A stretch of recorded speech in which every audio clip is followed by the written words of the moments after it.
In this chapter, you get to investigate the type of birth that you want to have, that you're planning to have, that you hope you have.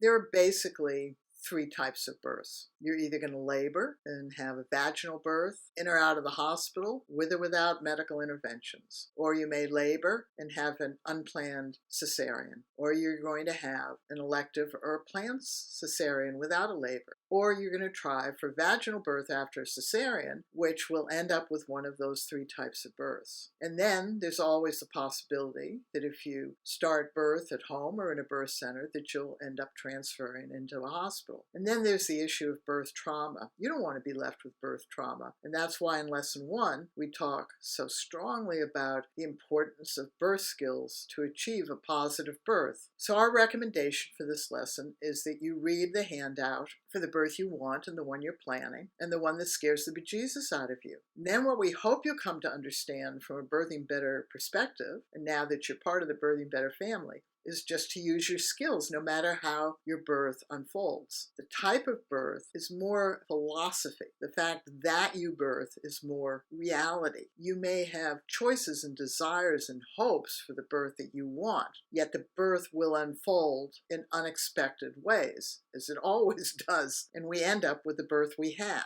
And Birthing Better families who developed these skills did it so that we could use skills to birth our baby, no matter how our birth unfolded or the type of birth that we had. And that's what empowered us.